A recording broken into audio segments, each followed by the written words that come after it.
In a world overrun with an infinite amount of multiverses, originating from a plethora of sources, four longtime friends band together to try to make sense of it all and present it to an audience in an easy-to-digest podcast. This is Geeking Off the Page.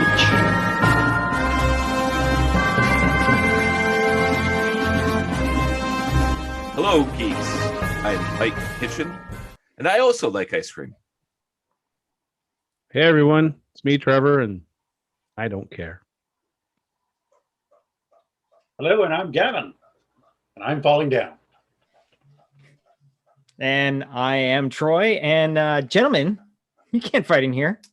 This is a war room. I want to welcome everyone to the 16th episode of Geeking Off the Page, where we have a collection of like-minded individuals that have been friends for eons, and we are now, it's Gavin's turn to count his fingers, and we are now come together in the digital age to be able to do this sort of thing. While we are far apart from each other, we can come together in this format to do this, and we basically talk about a lot of pop culture stuff, mainly geared towards the comic book sort of style of stuff, but we definitely go off on our tangents and all that sort of Oh, there's tangents. Oh, there is tangents, yes. So what we usually end an episode on is something we're going to actually start this particular episode on, because last week we went a little long and didn't get around to it, and we actually Gavin was talking a lot. Yeah, Gavin had a lot to say about last week's episode. So so basically what we are going to do is we are going to get to two I guess viewer or questions and Listener. Yes. Oh, listener questions. Listener questions. That would be participation questions. Fans, ultimate fans. Yes, exactly. Yes, people that we know personally. We know that have at least listened to one podcast. Yes, exactly. You mean the fans are asking questions, all two of them? Yeah. Exactly. All they have to do is listen to one podcast. We have at least two people so far. All right. So I like them numbers. Yeah, so far so good. So what we actually have is we actually have a little bit of a theme going on here. So we're going to set that up and share this question. Excuse me, I'd just like to ask a question. What the hell is going on here? What did you expect? Do I feel lucky? Well, do you, punk? What is your major malfunction? Hi, Curly. Kill anyone today? Why so serious? You talking to me? You talking to me? It's a little short for a stormtrooper. What's in the box? Is it secret? Is it safe?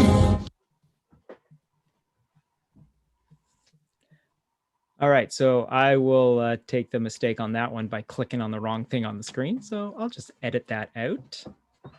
The power of editing. I know, exactly. All right, so let me just stop this for a second. I'm going to stop the share and then there we go. As I get that back. What the hell did I hit though? We'll never know. Oh, this is going to take forever to load now. Okay, let's see here. Go to that. We're just... Where are you? I got a message from Derek about watching Masters of the Universe, which is kind of cool to hear. All right, let me bring that back up again. Let me pause you, rewind to the beginning, and I'm just going to set this in and I'll just swap out the edits. All right, go back to you guys here. And it'll sound seamless in the end, and I'll actually cut this out of the... Okay, what do you want? To me? No, I'm talking to my dog. Oh. All right. I didn't answer to that question. No, that's the question. That's not what Adam asked. Okay. All right, so here we go. Let's try this again, shall we? There. All right. Excuse me, I'd just like to ask a question. What the hell is going on here? What did you expect? Do I feel lucky? Well, do you, punk? What is your major malfunction? Hi, Curly. Kill anyone today? Why so serious? You talking to me? You talking to me? It's a little short for a stormtrooper. What's in the box? This is secret. It's insane. You ever dance with the devil in the pale moonlight?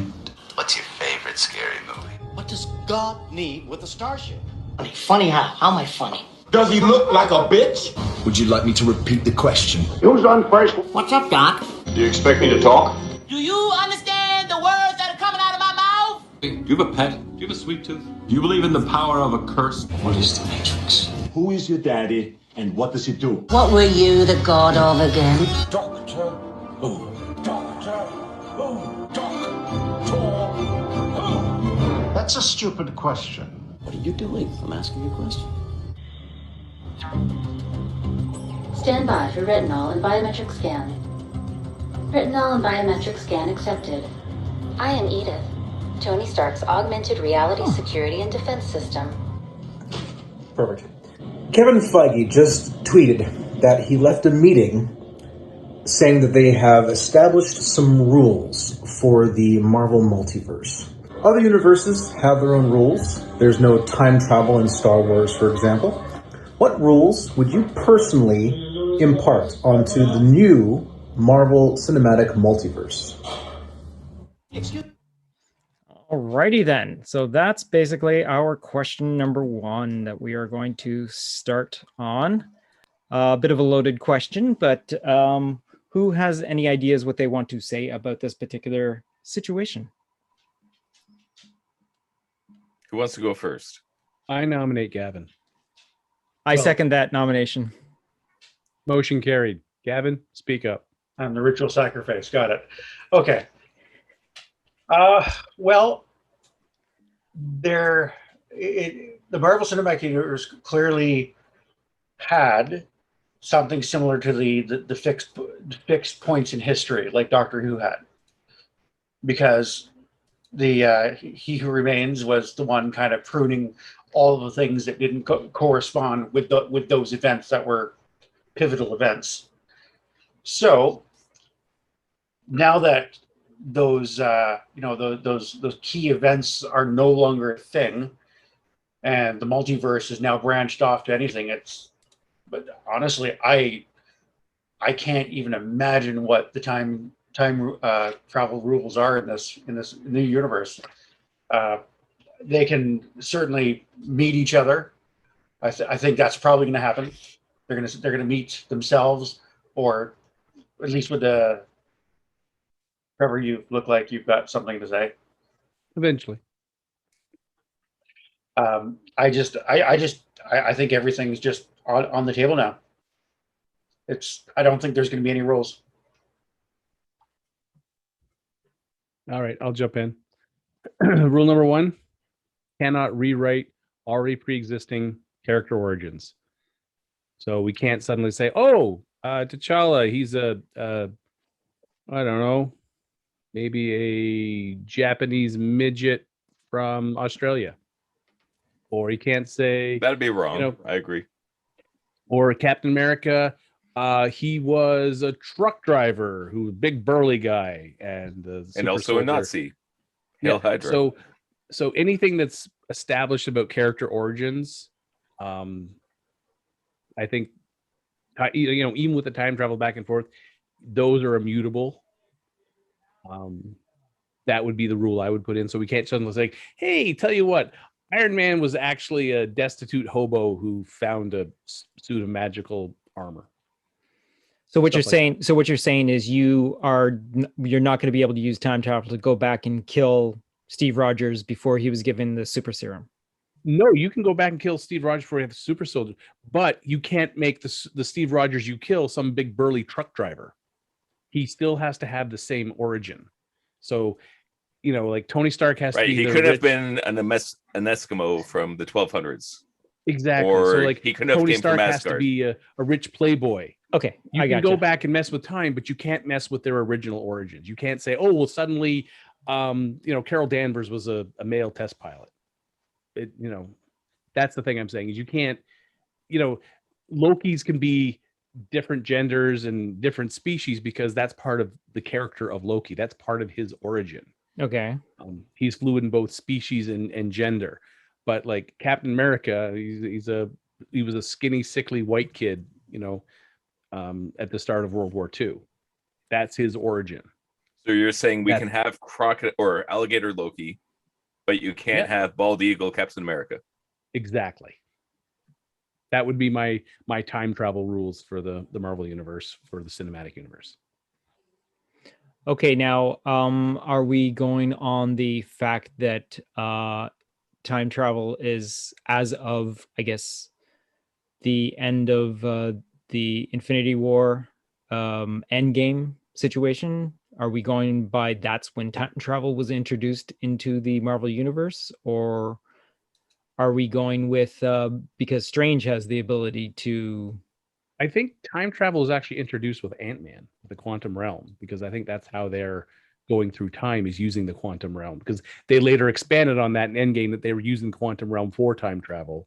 So I think anything post Ant-Man or pre Ant-Man is locked. Anything post right, Ant-Man when they went to get when they went back to get what's her face and why she didn't age as much as okay, yes, I see exactly. I think that's when they established time travel in the MCU of some fashion.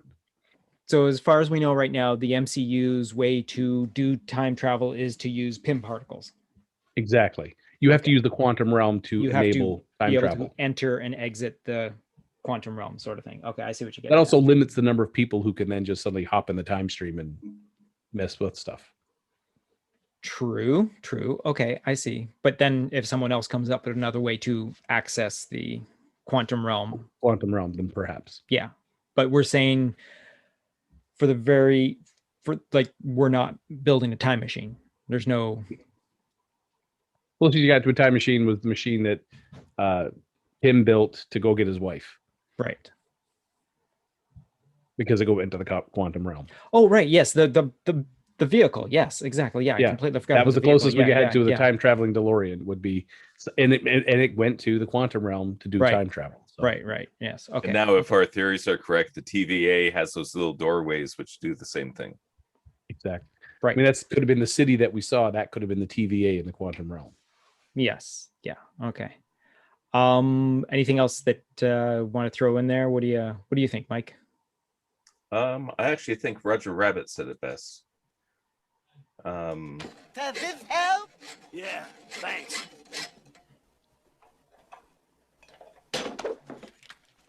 Do you mean to tell me that you could have taken your hand out of that cuff at any time? No, not at any time. Only when it was funny. So, basically, in this case, I think story is king. So, if there's a story to tell that has a purpose, I think Marvel's created a situation where they can tell any single story that they want to tell. But you can only muck with this stuff if you have a good story. So if there's a great what if story that you want to bring into the Marvel Cinematic Universe, you have the opportunity to do that now. But if it's a bad story, it's like Roger Rabbit stuck in the handcuff. It's like, nope, that sucks. Can't do it. Right? But if they come up with something, it's like, oh, we have this great idea for Fantastic Four where they go back to the beginning of time and they alternate jump between the Fox universe and they come back. It's like, all right, go for it. If it's a good story, do it. Or it's like, we're bringing all the Spider-Man back into the multiverse. Okay, that's weird, but yeah, go for it. Or even like WandaVision. Okay, we're going to bring the Fox Quicksilver over.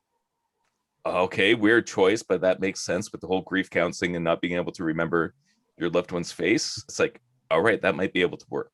So if I was in charge of it, yeah, story is king. If there's a great story to tell, and Star Trek did this really well. Star Trek was always doing dumb stuff like flying through time. Like, why did they do that? Anytime somebody died, they could just jump back in time and revive them. But it's because the story is better if it stays that way. And so they made up all these fake Federation rules. Oh no, you're not supposed to mess with that. But we have to save some humpback whales. Sure, let's make an awesome fourth movie. So that's the way I would dropped my ice cream. Slingshot effect. Yes. So that's what I got to say about that. I'm going to caveat on that.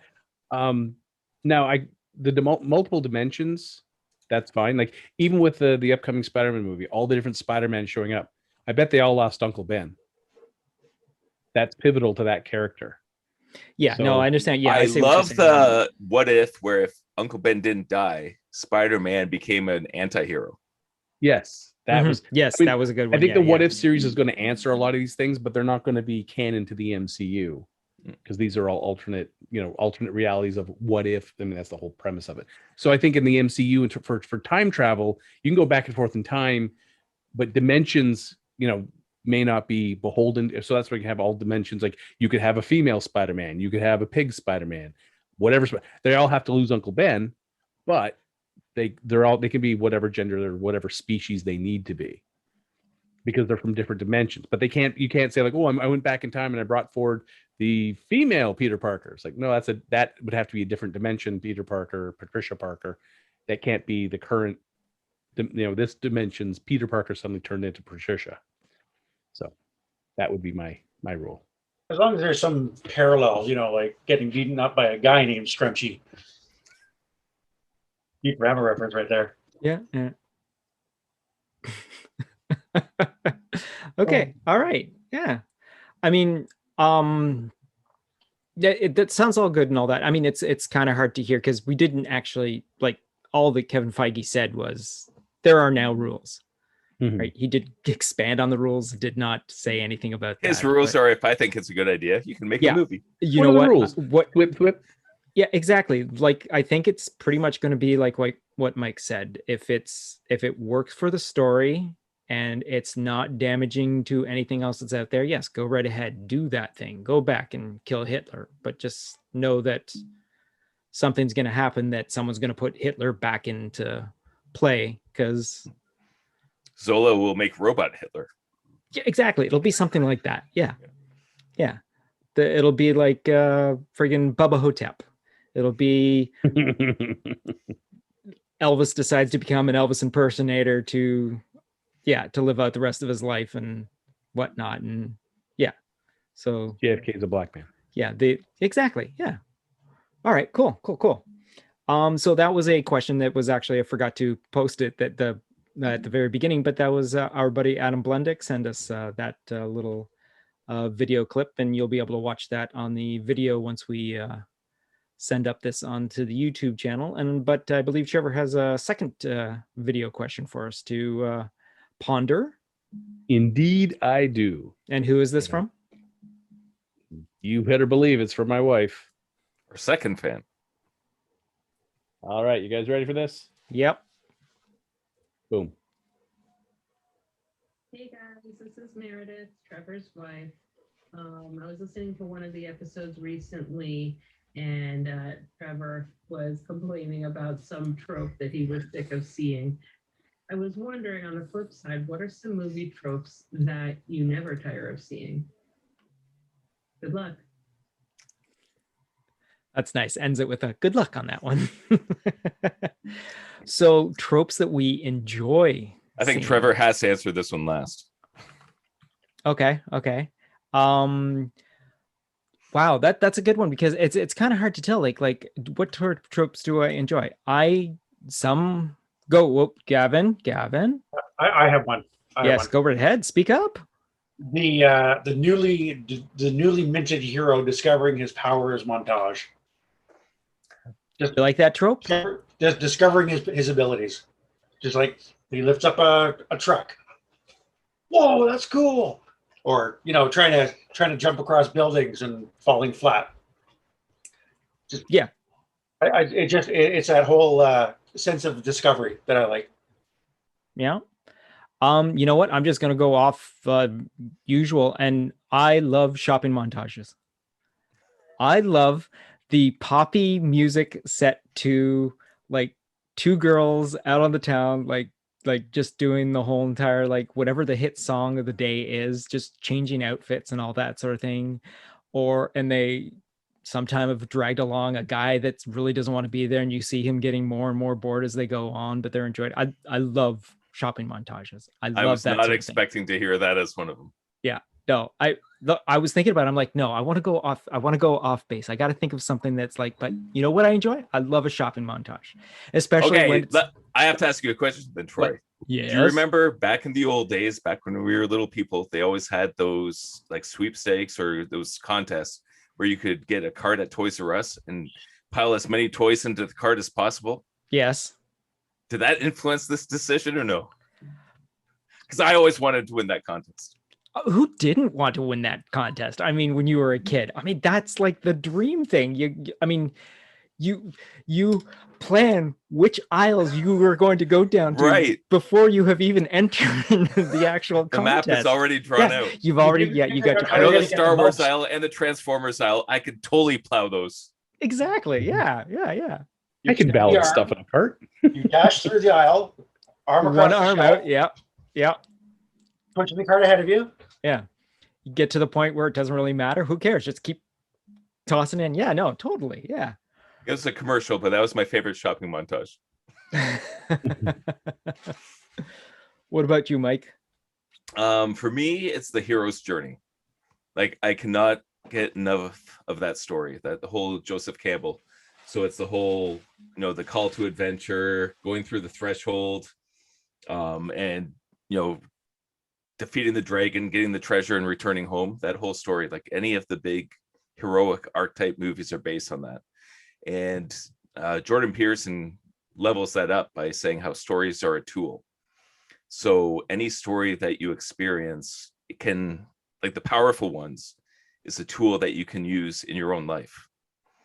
And I've even found that watching Naruto with the kids, it's like they have all these lessons and, training to get better, to protect the village, to be your best.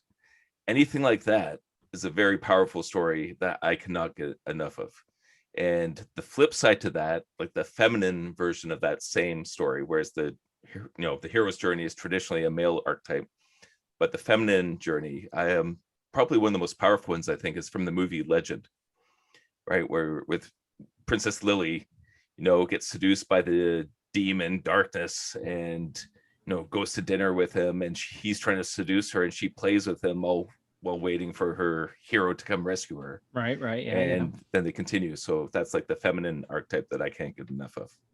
So it's basically the hero's journey for me. Yeah. That's a pretty good one. Yeah. No, definitely. I'd have to agree with you. That sort of thing. That is always, that's the reason why you go see movies that have that sort of thing. Why you go see superhero movies, why you watch the Sword and the Shield movies. You're there for that hero's journey. It's, yeah. What about you, Mr. Brown? Actually, I've been putting a lot of thought in this one. It's the moment when the hero is all but beaten, and there's either the introduction of the hero's companion or the whatever technique the hero has been working at. Everything kind of clicks at that moment, and they make their comeback. It's like almost like in wrestling, like when Hulk Hogan does the shaking and the guy keeps hitting him, like.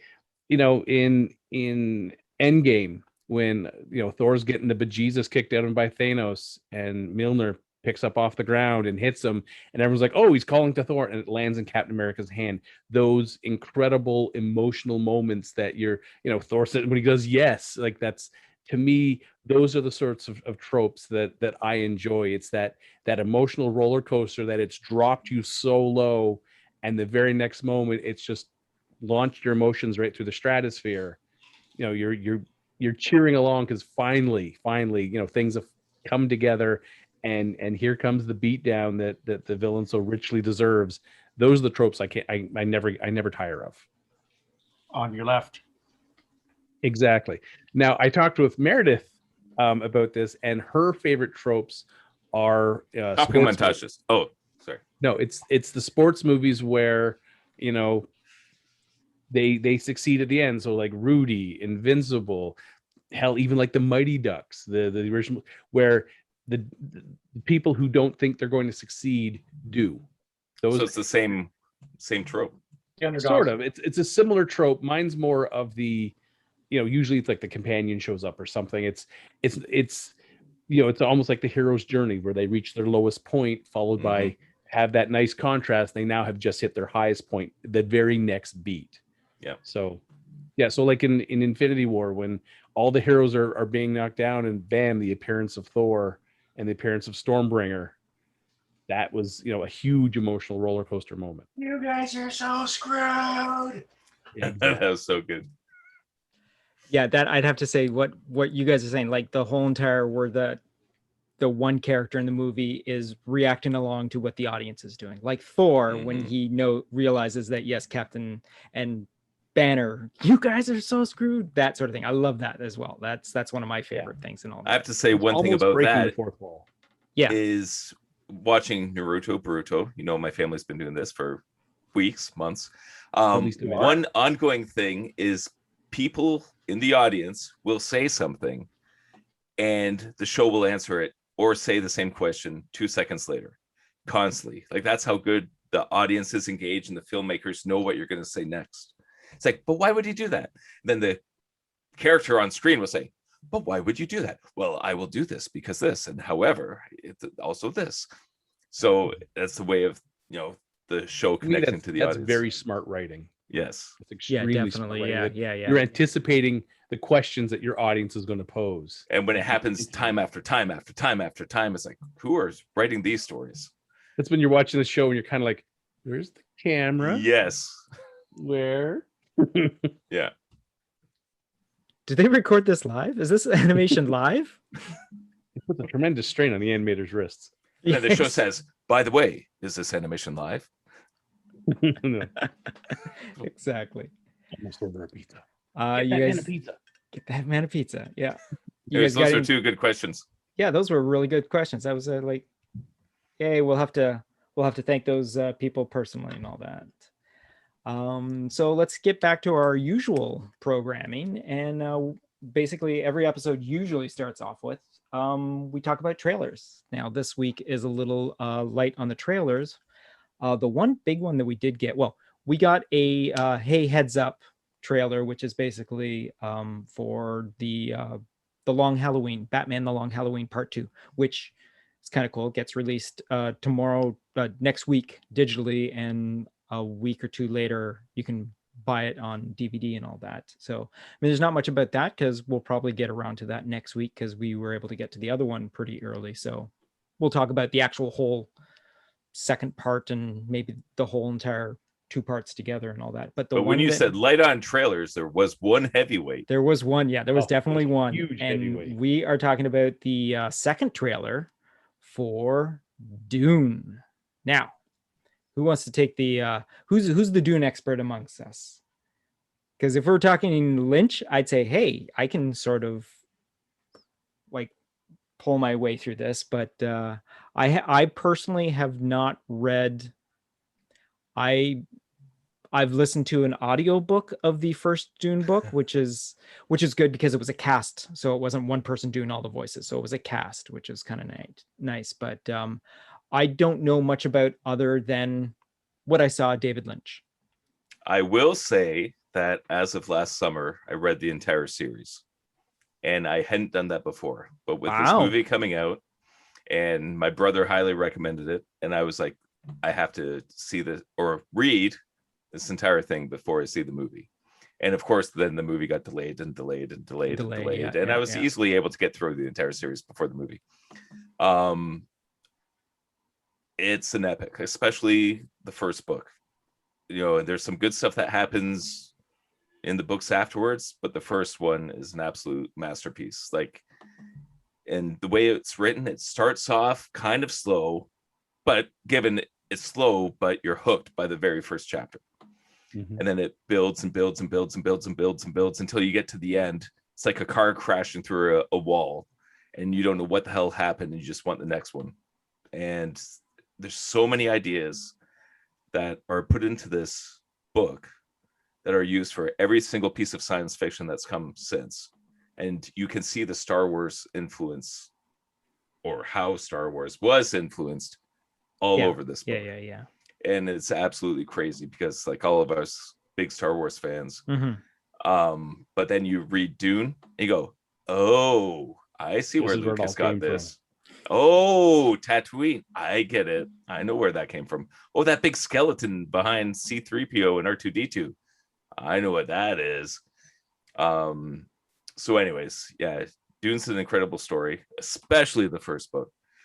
And watching that trailer, I think they kind of put out more than they needed to. Like we've talked about that before, where when you make a trailer, you can sometimes tell the whole story in a single trailer where you don't really need to. So if you've read the book, all you need is to see the visuals and you kind of picture what the whole movie is going to be. Right. That said, I will gladly take my entire family to see an IMAX 3D and spend the 200, 300, whatever bucks to see this. I'll just make one quick comment on the trailer. Yeah, I 100% agree that their trailers seem to be revealing far too much. But I think what they were doing with this one was essentially trying to show the Dune fans that yes, this is in here, and oh yes, this is in here, and oh, don't forget, you gotta have this in here. So I think you're trying to basically say yes, we're as true to the book as we can be, which, like, if you've read the book, you know the story. If you've seen the original movie, the David Lynch movie, well, I mean, a lot got left cut on the floor, right? They couldn't do the whole book. It's sort of like, remember they screwed that up? Look, we didn't screw this up. Remember they screwed that up? We didn't screw this up. I mean, BBC had to go and make an entire miniseries based on it just to try and show that it doesn't have to be cut to shit to basically tell the whole story. And I mean, sure, with BBC quality, special effects at the time, okay, it was decent, but I think this is going to be a little more mainstream appealing. So they want this to be the sort of much like the original Dune, kind of like the next Star Wars, which is ironic because Star Wars draws so much from it. Well, you got to remember, this book is older than all of us. It was published in 1965. So this book is, 56 years old? I read Dune when I was 11 years old. And then I went and saw the movie in 84. And I loved it at the same time. I hated it because there was stuff cut out. Characters were minimized that I really enjoyed. Like Duncan was so minimized in the movie. I was like, but he's a main character. And then actually the year before I came to Sheridan, I read it again. I read actually books 1, 2, 3, and 4 back to back. And then the year I graduated, I read Dune again. Look at me. I'm Trevor Brown. I'm literate. I'm literate. I read stuff. Multi-literate. And I had heard there was always been this rumor that there was a long cut of Lynch's film. There was the theatrical release. There was the cable TV release, which was even shorter. But there was rumors of a long cut, like almost like a 4-hour cut of Dune. Yeah. And I saw it.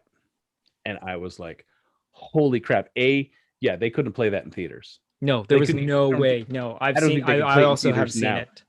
People would not. I mean, the pacing was much slower. Ugh. It was much more complete. Yeah. But it's 4 hours. Yeah. It's a lot of film. Even at 4 hours in the slows, there's still so much stuff you're trying to take in and absorb. And if you hadn't read the books, you'd just be sitting there like, I got lost an hour ago. Can I go get some popcorn? So yeah, I always loved Dune. When Herbert's son said that, he was trying to continue the books, because for people who don't know, Frank Herbert died before he completed the entire saga. Yeah. This guy had file cabinets full of information for further stories, like how the story was going to turn out. This guy had maps he had drawn, languages he had figured out, characters that had not even been introduced in the books, and then he died. And so his son, along with, I think, 1 or 2 authors, wrote a couple backstory books to get used to the style, and then try to keep going on, because the last book that Frank Herbert wrote ended on such a huge cliffhanger that, everyone's like, we can't end it here. There were so many fan theories flying back and forth, and especially with the internet, of how this series is supposed to go from this point, because it was such a cliffhanger. So when question for you, Trevor, right there, did they land it? Because I have my opinion. No. I agree. They didn't quite capture it. I mean, some of the earlier work that they did, you could feel some of the flavor, but yeah. I don't think they were able to pull it off. I had the same thing, but when I was reading the last 2 books, it was a slog to get through, but it's like, I gotta finish this. And then by the final book, it's like, All right. It's a chore, but I have to commit. Like, I'm going to cross the finish line. Yeah. I crossed the finish line, and I was like, I kind of wish I'd ducked out of the race a while back. But when I heard that they were redoing this film, I was super excited. And then when I started seeing some of the early preliminary work, I was like, ooh. And then when I saw this trailer, I was like, yeah. I mean, when I first saw the first teaser trailer and saw some of the people they had as the cat, I was like, oh God, this is going to be great. And then when I saw this trailer, yeah, if you know the story, the trailer gives away a lot. But there is so much that I am chomping at the bit to see this movie. Yeah, I'm if I have to, I'll just like, hey kids, here's some popcorn, here's a fun movie, go to the other room. I'll see you in however long the running time of this movie is. I think it's 150 minutes is the projected runtime, over 2 hours. So I'll throw money at them. I don't care what it takes. They'll be out of the way. I will watch this film. I will happily watch this film.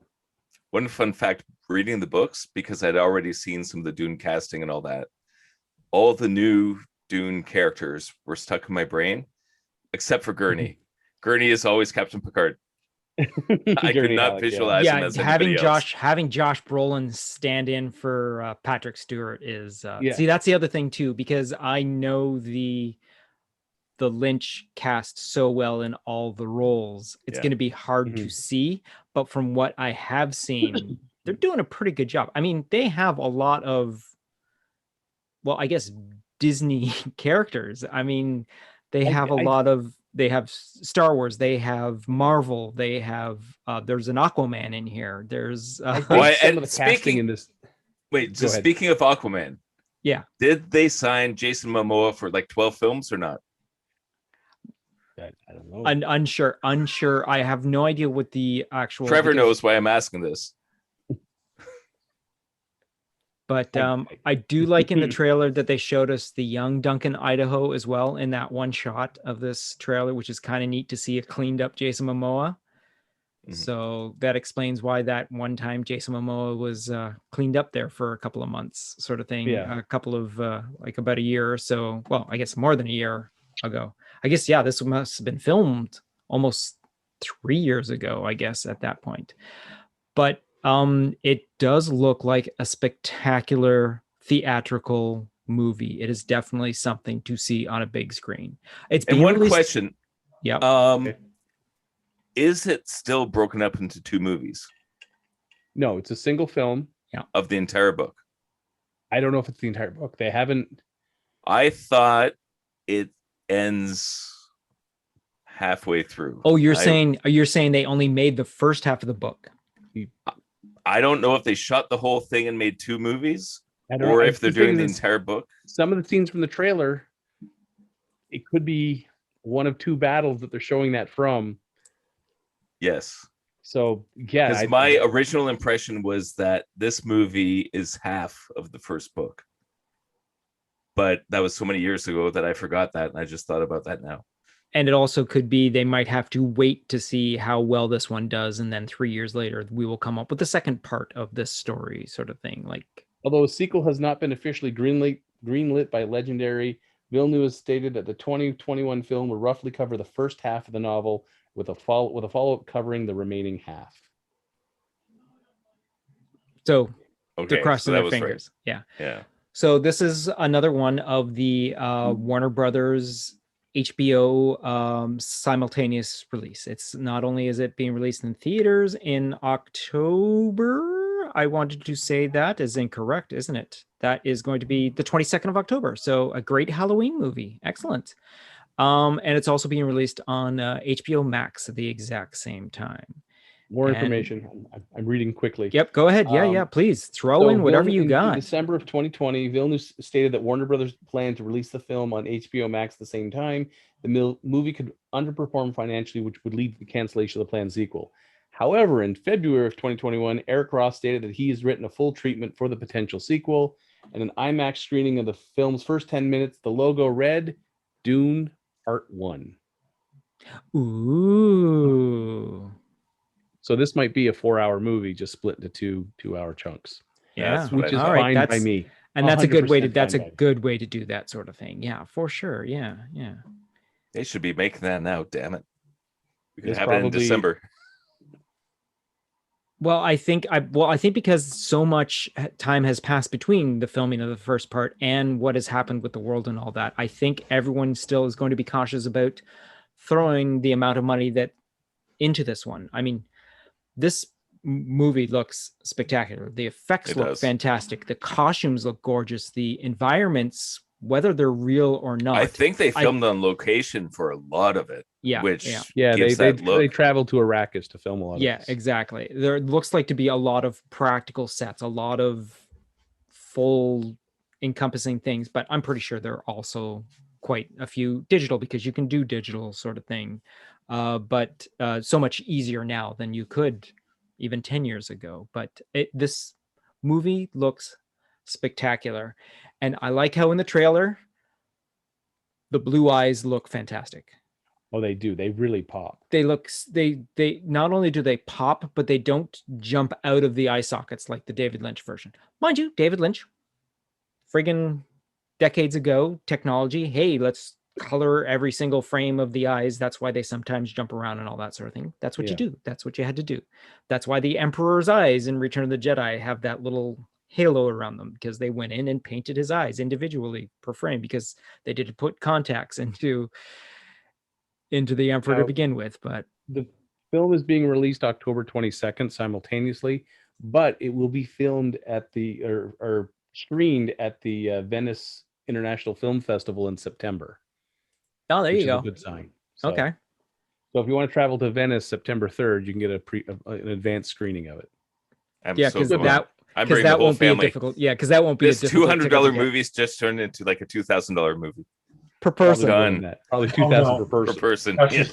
just- No, I'm the only one going. Oh, okay. We'll come back and see, I had a camera, a lapel camera, and then they took it. So I'm just going to tell you what I saw. Yeah. Well, kids, let me tell you about the movie. On the flight home, I drew out some pictures. Come sit on Pappy's knee while I spin a yarn. It'll be a stick figure animation. Yeah, exactly. It was a little flip book. All right, so we are definitely all looking forward to seeing Dune finally come out after its much delays and problems and all that. I believe we have a finger up as one last thing. Yes, go on, Trevor. A prequel spin-off series, Sisterhood of Dune, has been planned for HBO Max. Okay, this is a trope that I do not enjoy.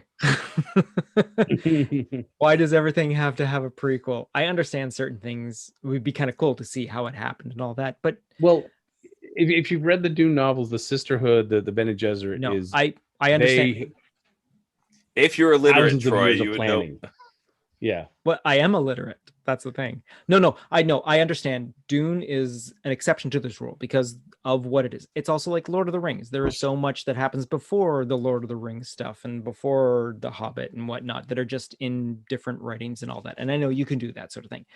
I'm not saying that you can't do this with Dune. Yes, if there is going to be a prequel story to this, there is actual like written items that they can go to get prequel stuff. If George Lucas can do it, damn it.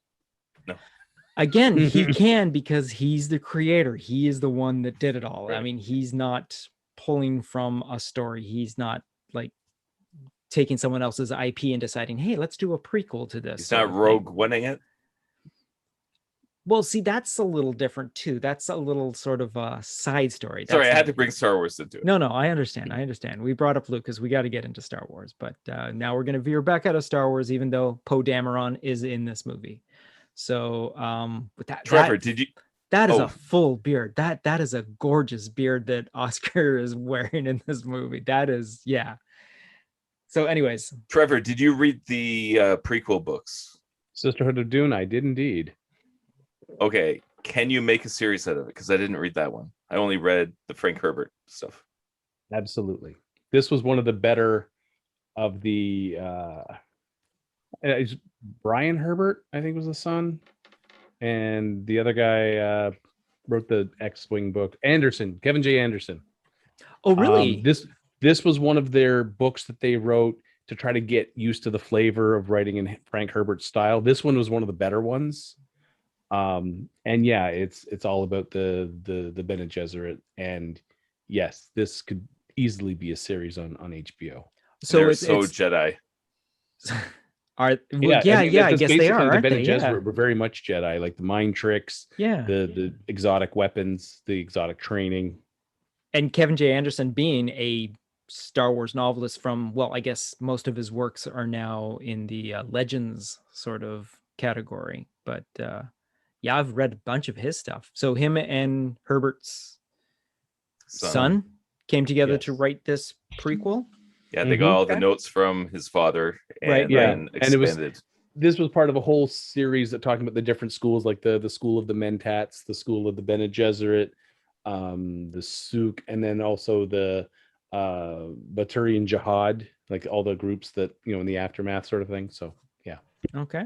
That's an interesting thing with the movie. Apparently, from what I've seen, they removed Jihad from it. It's all Crusade. They just didn't want to. Just the the meaning behind the word. They didn't want to stir anything up, but gotcha. Yeah, well, that's one thing. Even though, it's like when Herbert wrote this stuff back in the 60s, he specifically used he borrowed words from other cultures because he felt those words explained better what the concepts he was using. Mm-hmm. But for I think he would rather use a single foreign word than 10 English words to explain the same thing. Do you guys hear how Dune started? I mean, I'm sure Trevor already knows that. But apparently Herbert was like a journalist or something, and he was looking at how sand dunes form in different coastal regions around highways and stuff.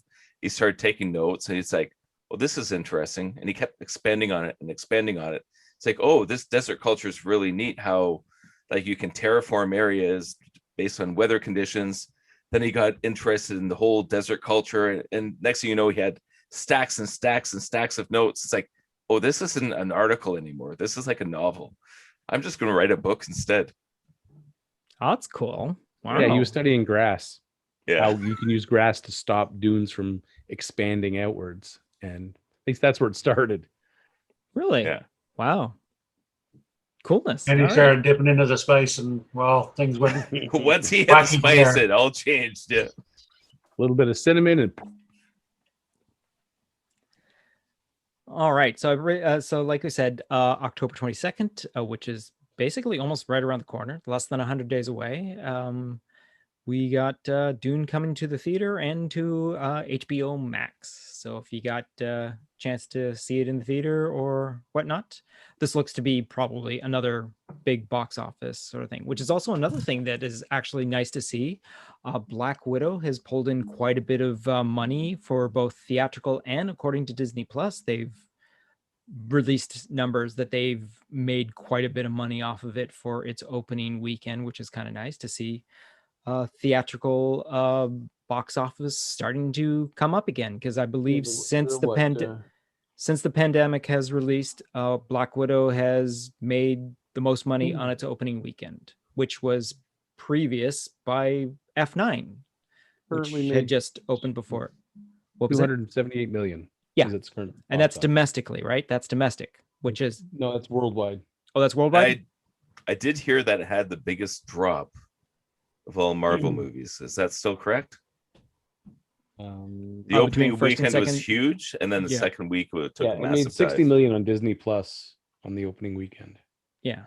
Yes, you are correct, Michael. That is the way, but I think that's just the way the world is going right now. There's not a lot of people are going to go see it within the second week, when now with theaters being open and there being a limited amount of movies to get in to see, because limited for seating and whatnot, that unfortunately a second, third week is not going to really hold up. So it's right like now. Anybody that could or would saw it on the first would have weekend. seen it. Yeah, exactly.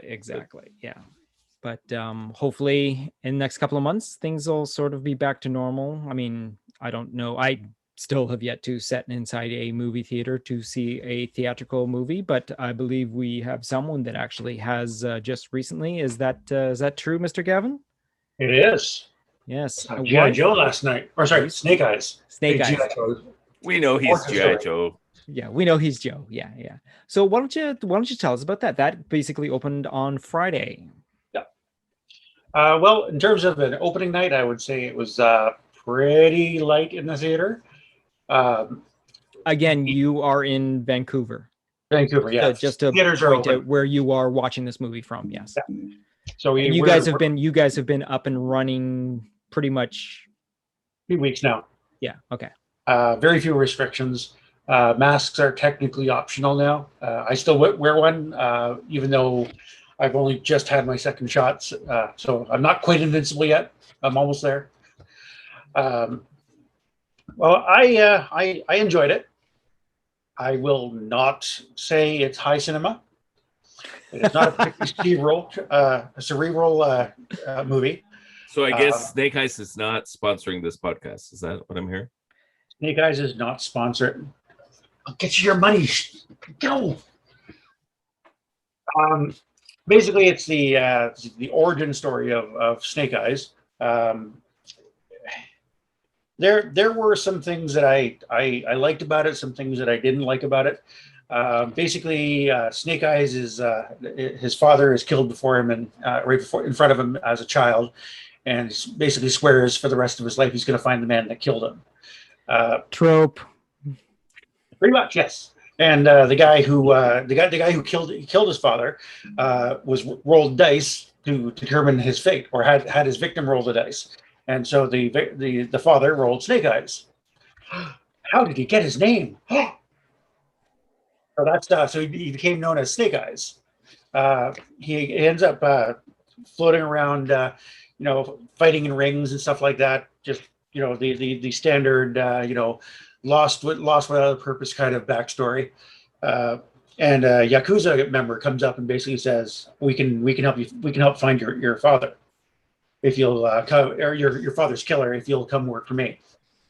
Okay, so he goes and works for him. Goes to basically a gun smuggling operation, and it's discovered that there's a spy amidst this Yakuza organization, which is an organization that's trying to make the world better, which of course just happens to be a bunch of ninjas. This is how Tommy, the Storm Shadow, as we all know, it makes an appearance, and so Snake Eyes ends up saving him, and then he's off to Japan and to become a ninja. Which apparently it seemed like it was 3 days, but already he was out ninjaing all the masters who have been ninjaing before him. So he was training trope.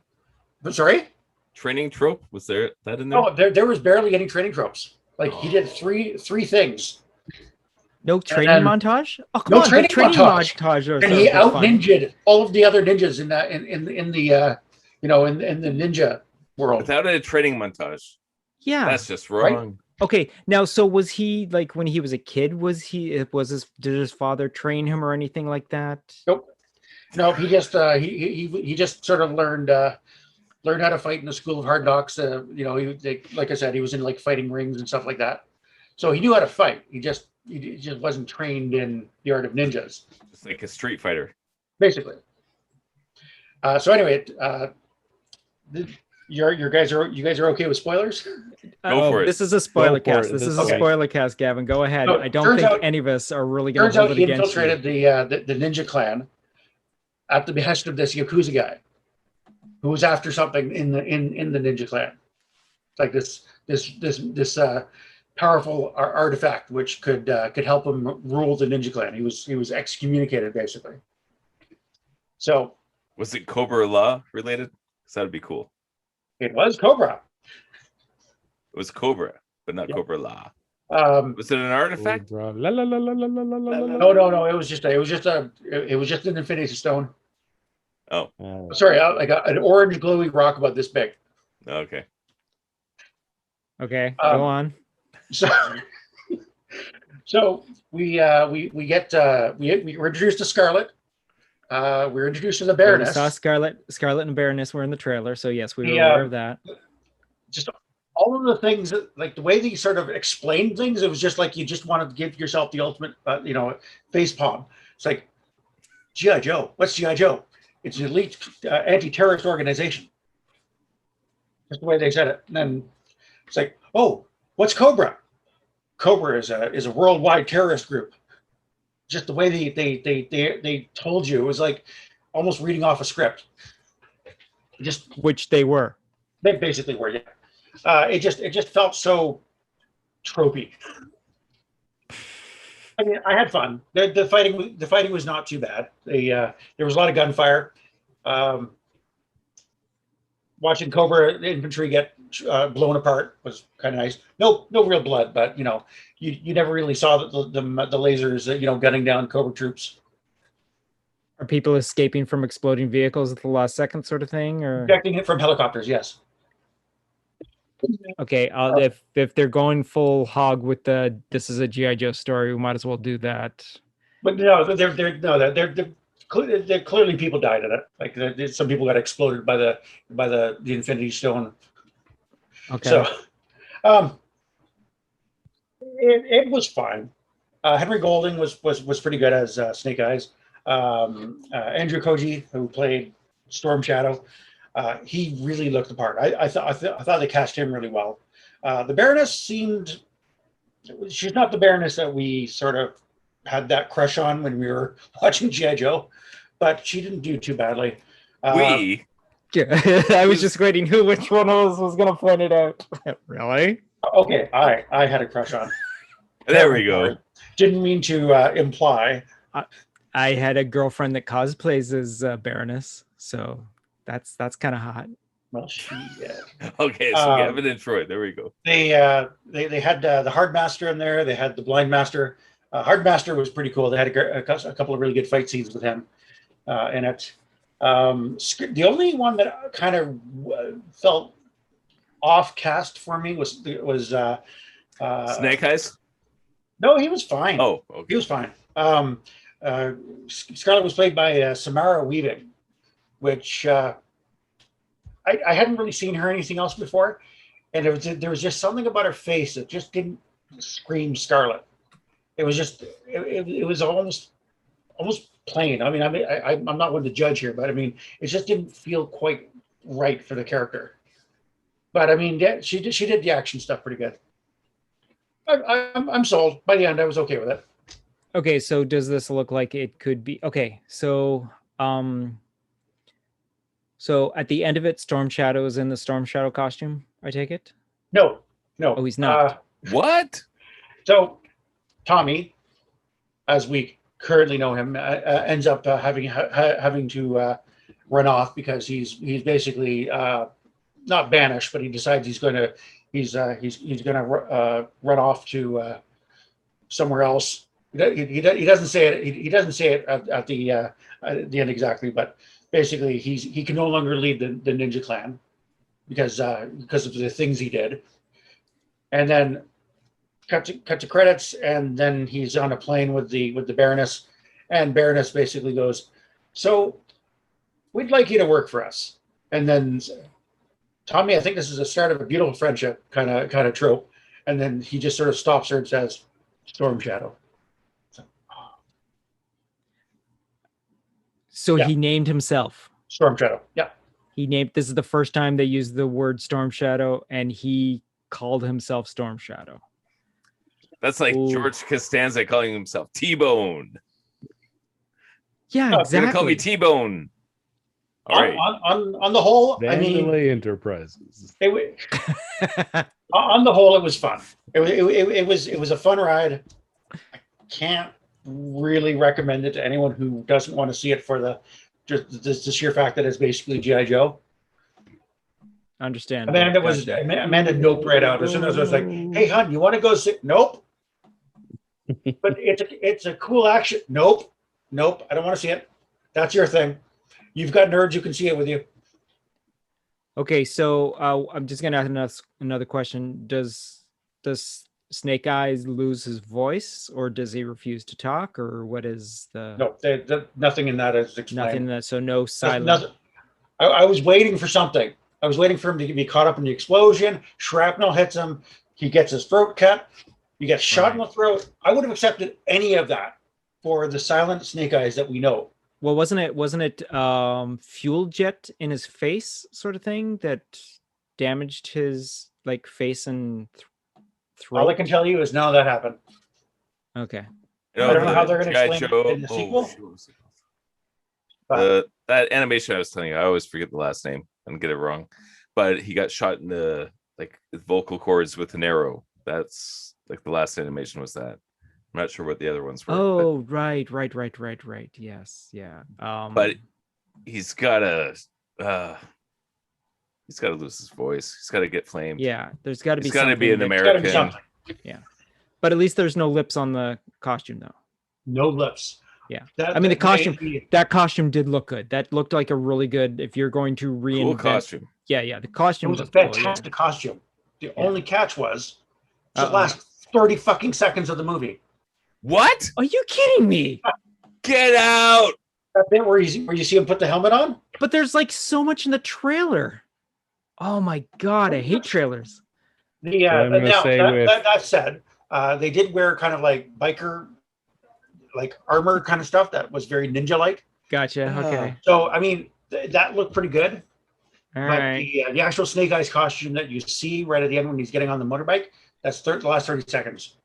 Wow. That's. I would have hated to have like, when's he gonna get a costume? When's he gonna get the costume? When is he gonna get the costume? He gets in the costume. Yeah, he's in the costume. What? That's the end of the movie? Trevor, please say something. Yes, please. I'm trying to. I really want to. Do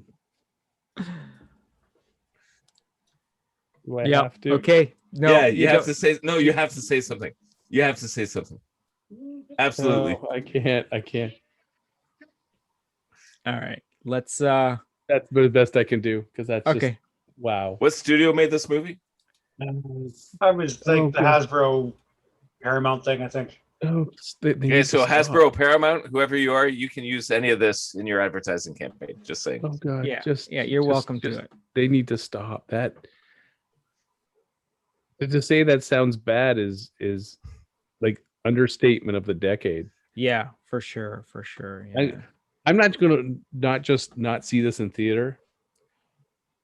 I'm not going to rent it like on demand. If someone else rents it on demand, I'm going to find something else to do, like perform oral surgery on myself or something, because this just sounds like worse than a waste of time. Wow. Yeah. Wow. Okay. We do something like that for the fundraising for the podcast. Like we can get Trevor with Clockwork Orange sticks in his eyes and make him watch Snake Eyes. Can that be like a stretch goal? Can we do that? No. Just an idea. Just throwing that out there. I will swallow where's my wallet tongue to take myself out. I'm like, you got my eyes open. And done. Okay, fair enough. We won't do that. Your lower intestine will jump straight up through your brain and throttle it. All right, let's move on to something a little more comforting that also Gavin has just recently done. And Gavin himself is getting caught up on Cobra Kai in I guess, preparation for season 4 coming up on Netflix. And how are you doing with that there, Gavin? I think about 4 episodes into season 2. Yeah. And but I gotta say, you guys were 100% bang on with it. Possibly some of the best character writing I've seen in a while.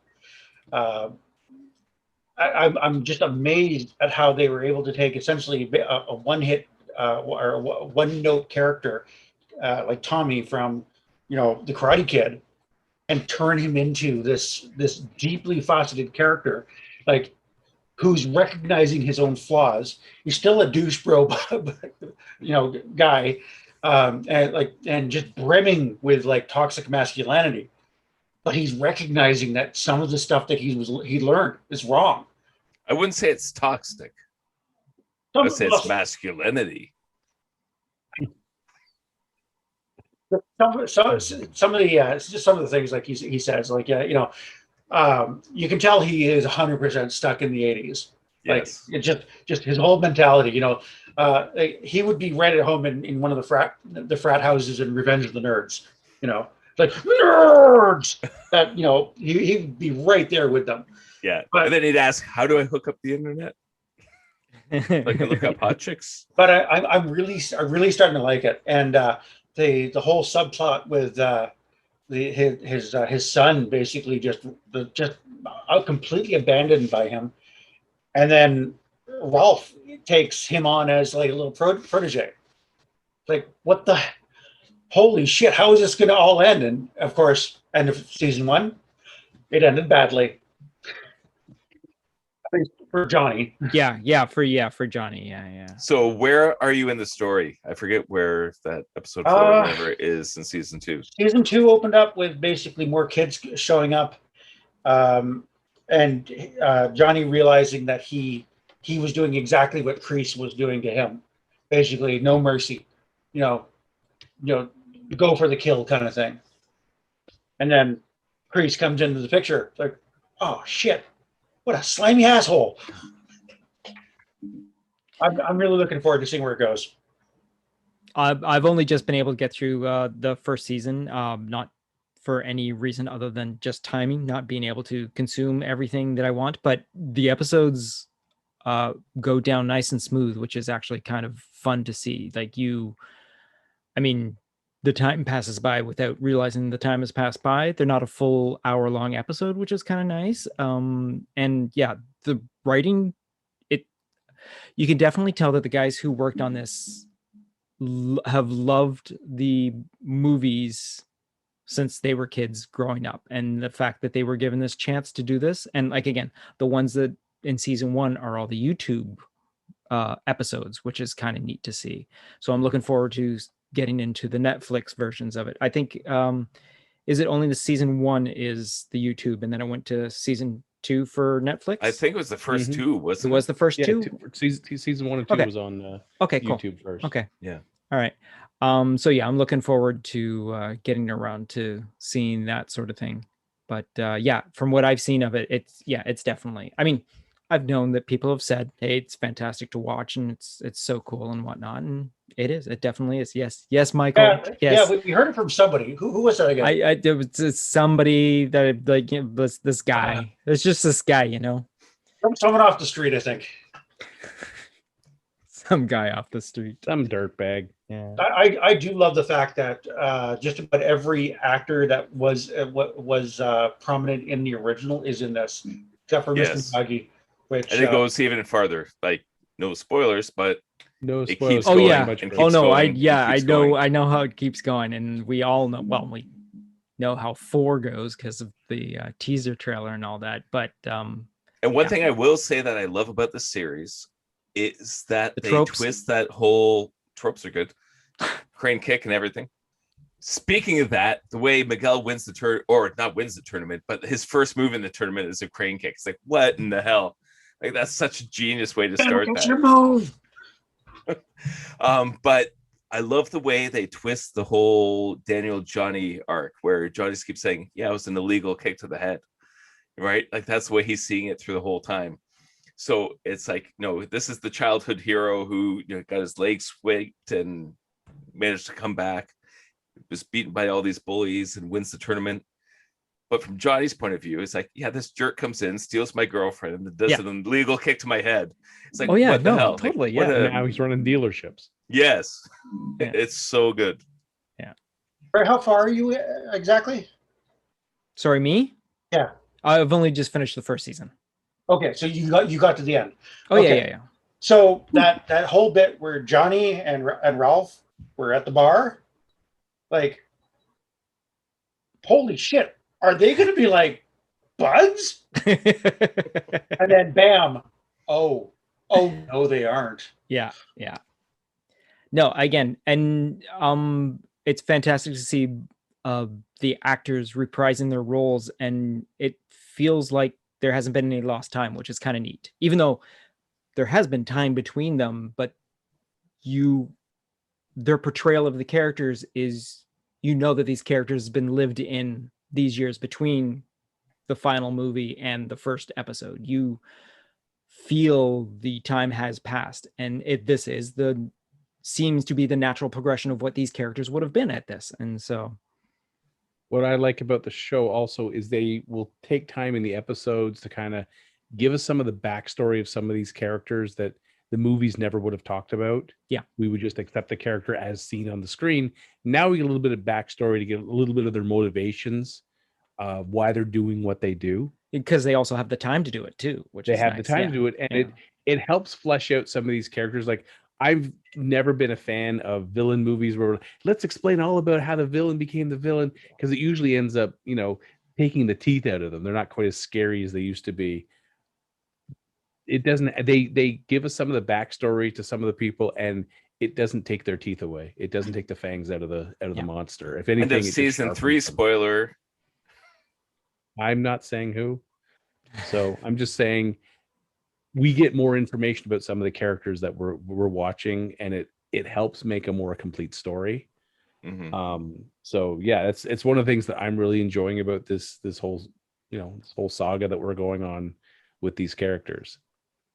One thing I wish is that Ralph Macchio actually took some extra karate lessons to get a little bit more back in, karate. It's still, but at the feels same a little time, hesitant.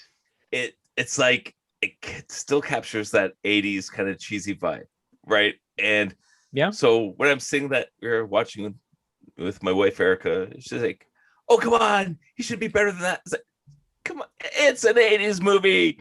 It's still awesome. And I loved listening to the Joe Rogan Experience where he was talking about it, and he loved the series. So here's an MMA commentator, and he thinks this is an incredible series. I thought he was going to chirp all the different stuff as far as the actual martial arts, but the fact that he's even pulled in, it's amazing.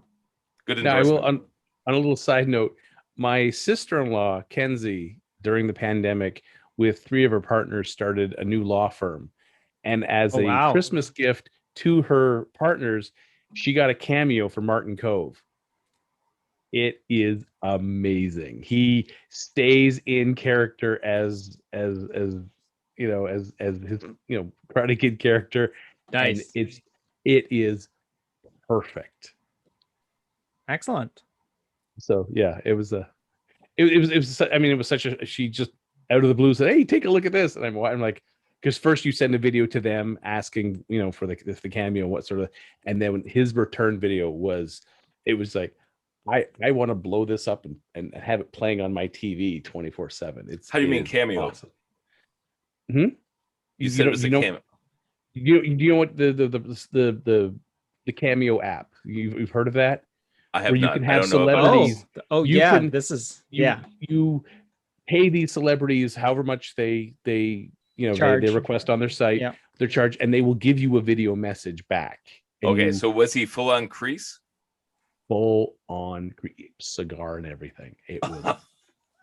I think we know what we might be able to get Mike for his birthday. Yeah, go on Cameo, scroll through the different celebrities. Yeah, it's kind of interesting to see who you can find on there and how much. We should get some charge. funding for Geeking Off the Page. They should be doing our intros. What the hell? Okay, first of all, they is I. That's what I'm saying. All right. So that being said, I think we're going to go into something else that is also from our childhood. And thanks to the great folks at Netflix, this past Friday, Masters of the Universe Revelations. It's really late, folks. Yeah, it is. It is. Masters of the Universe. Part 1 actually was dropped. So all 5 episodes from the first part was dropped on us. And I'd have to say I sat through all 5 episodes. I believe most of us sat through all of them. I think Mike's the only one that's a little behind, but he's okay. I would call mine accidentally sat through all 5 episodes, not realizing there was only 5 episodes. Oh, really? Okay, okay. The great thing is they're also half-hour episodes and all that. But this is the follow-up to the original 80s series that we watched as kids. And this is exactly what Kevin Smith said it's going to be. It is the natural progression of what has happened. It is basically they gave the TV show written for the kids who watch it when they're kids. They're now grown up. I mean, To specify, we're not talking about the movies. we're not talking about movies. No, we're not talking about movies. We're talking about the animated series That's by a whole different Filmation, and how it was just a complete toy line television programming. This particular series is definitely not that. It is definitely, while it is kind of cool to see some of the toys come back in animated form again, in like computer generated animated form, which is just a fantastic thing to see. But yeah, so we got 5 episodes of something that I never expected that we were going to see. I heard we were going to see a more adult thing and all that, and Kevin Smith kept saying, "Oh, I can't believe they were going to do that in the first episode," and then did it in the first episode. Well, they friggin' well do shit in the first episode that you never expected to have happen. But it all still stays in universe, which is so fantastic, and it's definitely written by, like we said with the guys from Cobra Kai, those that have loved the series from the beginning and have been able to have the opportunity to bring it to the world in a new. This is definitely going to introduce people new to it because the animation is so much more lively than the original 80s cartoon, which I would hope it would be. It has a very American anime style to it. It looks like it's not computer generated. Well, there is computer generated elements to it. It definitely looks like it is a hand-drawn animation. Would you guys agree, being animators as we pretty much are? You guys, what do you guys think of, at the very least, the animation? I'd say there's definitely a lot of it in there. So there's some clearly 3D like animation that designed to look like 2D animation, but a lot of, from what I could see, there was a lot of like just traditional 2D animation in there. Yeah, because it looks like a lot of traditional squash and stretch to a lot of like the moves and the fight sequences, and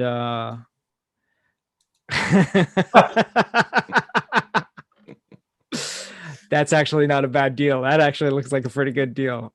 Stretch goal. So for the audio listeners, for the audio listeners, what we heard, Troy. Trevor went on to find out how much money we can get Kevin Conroy to give us a cameo, which is fantastic. But I think also Kevin Conroy does a lot of, going back to the cameo thing, there are a lot of like, especially voice actors and all that actually do charity. So you pay them money, and a good portion of the amount that you pay them will go to a particular charity that they are definitely involved with. I know Kevin Conroy does it a lot. Tara Strong does it a lot. There's actually quite a few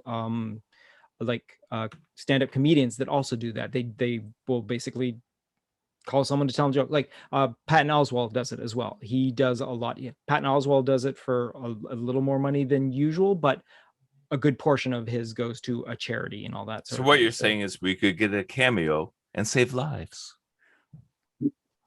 Oh, I'm so zooming in on that shot, Mike. That was beautiful. That was really good. I was trying to do a Ricky Gervais there. That was, yeah. So back to He-Man. Yeah, okay, there you go. So again, we've just found out that Tara Strong's price is actually pretty much as much as Kevin Conroy's, isn't it? Yeah, excellent. So there you go. So we can save multiple lives. We can get messages from Batman and Harley Quinn. That'd be and Miss Minutes. Or Miss Minutes, yes. Or Miss Minutes. And according to this, Merman, because in Masters of the Universe, Kevin Conroy does the voice of Merman in this, which is fantastic. So one of the most fantastic things about this series is, well, the voice acting. Now, I'm sure everyone knows that if you haven't seen this series, do yourself a favor. It's only 5 episodes long. They're less than a half hour each. You're spending less than 2.5 hours to watch some really cool animation and listen and hearing some fabulous storytelling. Again, like we said, it picks up pretty much where the last series left off, and we have a fantastic voice cast. There are a couple that were a little difficult. I mean, I'll have to admit, hearing Sarah Michelle Gellar in the voice of Tila took a while to get used to, but everyone else falls. I will say the beautifully same thing. I was Yeah. just about to ask you guys what you thought of voice casting choices and what was your favorite, what was your least. For my family, in the first 2 episodes, that was the hardest for everybody to get used to, was Tila. Yeah, Tila. I mean, it is definitely Sarah Michelle Gellar's. There's no mistaking Sarah Michelle Gellar's voice. The original Tila's voice is definitely completely different, but everyone else has a taste of what the original voice was like, which was kind of nice. I was hoping that Orko would be a little bit more over the top somehow. He seemed a little bit muted. Yeah, Griffin Newman doing his version of Orko was kind of I mean, where he went, because this Orko is a lot more emotional. Well, hell, a lot of these characters are a hell of a lot more emotional than the original versions of it. Even Evil Lynn is fantastically done by Leanna Headley. That was a great one. Yeah.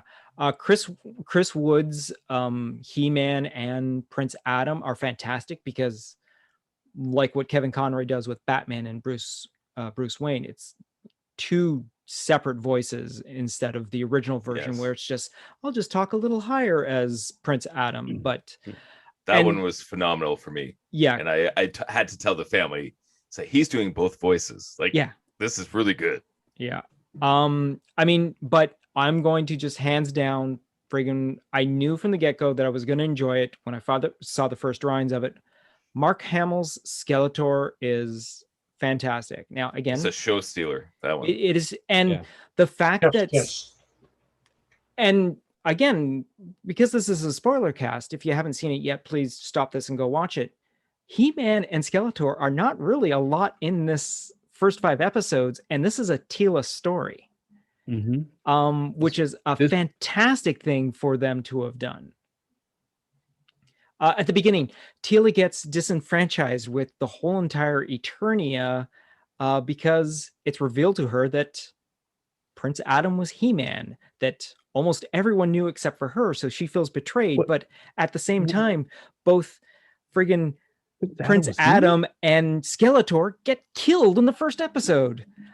But along with it, all the magic from Eternia almost gets completely depleted. And it's just, it's just fantastic. Well, that whole first battle was like this was the battle that the 8-9-year-old me wanted to see, but it was always just, just they get punched out and nobody dies, like it's implied. Yeah. But this is what these guys are capable of doing. Like, He-Man flips a tank. Like, holy shit, Man-at-Arms is the guy that can just blow through armies. And we also have a character death in the first episode that basically was unexpected. They kill off Mossman. They torch Mossman in like the first 5 minutes. And he's basically defending Castle Grayskull, and friggin' Skeletor just burns him to a crisp, like just away, right in front of like He-Man too. It happens like right at his feet. The friggin' burnt embers fall at his feet, and it's like, what? And it goes on from there. We find out that the exterior of Castle Grayskull is all an illusion. It doesn't really look like that. That was weird. That took me for a while. It's like, wait, what? Yeah, I mean, again, but they still fantastically still keep it in the universe. It's still the same thing. Every single time you have a reveal of a pre-existing character and what they look like now, because time passes and the story takes place several years later and people have moved on and whatnot. without Skeletor in charge of Snake Mountain, now Triclops, who is voiced by Henry Rollins, has become a techno zealot like priest trying to convert people into cyborgs. And his right hand man is friggin' Trapjaw. And I'm like, what? This is fantastic. I love this.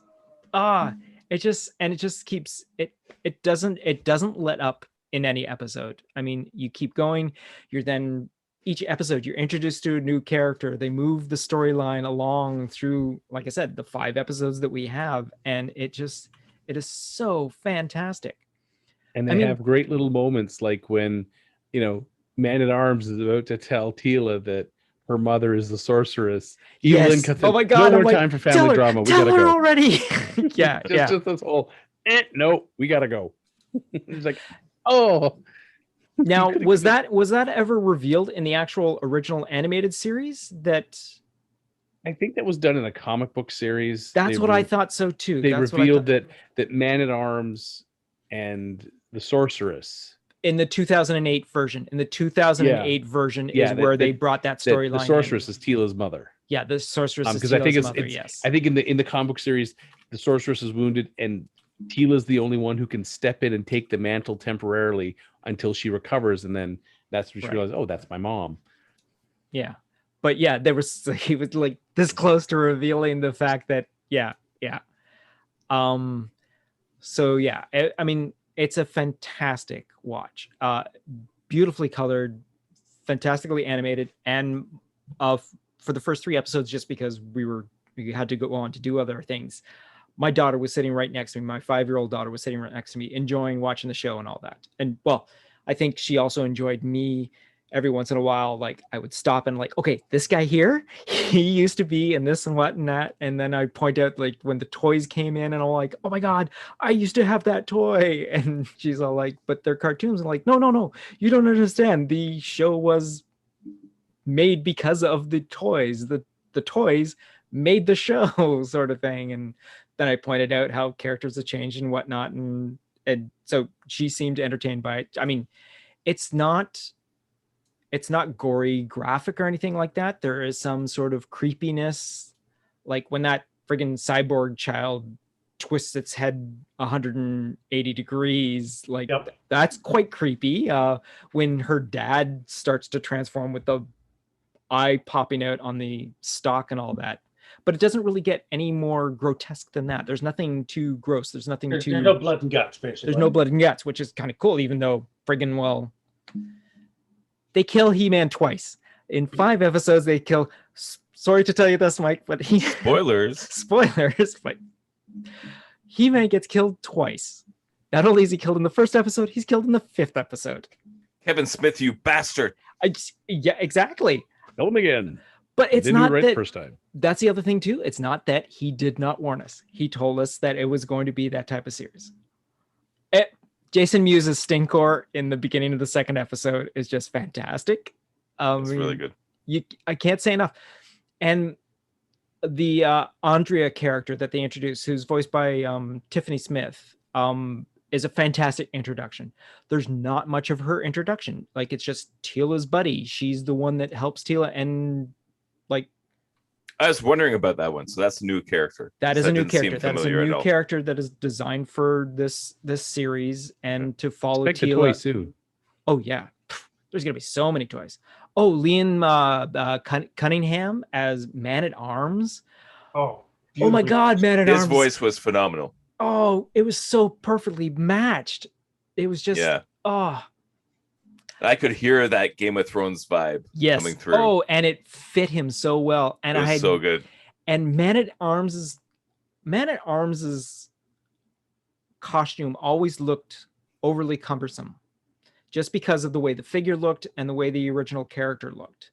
In the 2008 version, it still seemed like it didn't seem to move properly and all that. But the way they slightly altered it from its original to this newer one, it still got a lot of the original in it, but it looks more streamlined. but I think it's because they made Man-at-Arms himself a bigger guy to make it look more. But the best thing is his army of guys have a realistic version of his costumes. And I was just going to say that because they didn't do that in the other series, right? No, they didn't. I thought that was a new thing. It's like, oh, this is cool. He does look like the leader of an army. Yeah, exactly. They made him the leader of this troop. And the other thing is, the beginning of the series is Tila is being turned into, she's giving the honor of becoming a man-at-arms. She has... This is a gender bending thing that normally bothers me. It's like, you're making the daughter man-at-arms. That's like making Iron Man's daughter Iron Man, but it worked. Somehow it worked. Like, Kevin Smith does this kind of stuff. We but see I him. believed it. Because he looks like he's getting ready to retire and she's getting ready to take over. Yeah. Now, I will say... And that's the title, that she's taking over. Yes. The first So, episode, fine. King Randor is such a goddamn pussy. Oh my God. But... I was just like, what? What? We lost our son. And you can see the gears like, tick, tick, tick. Wait a second.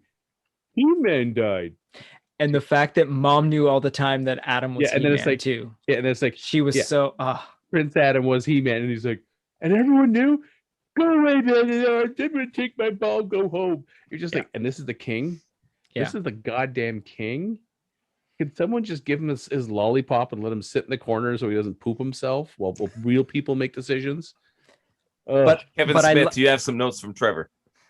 But I like, because again, we don't see King Randor and Queen. Oh no, the Queen. Shazbut. We don't see him past that point, right? So we still see them in their classic original costumes in the green robes and whatnot, and it's just fantastic to see. And we don't see them after this. The things back in way back in the original animated series, the king, he was a ruler. I mean, it's a guy in charge of a whole damn kingdom.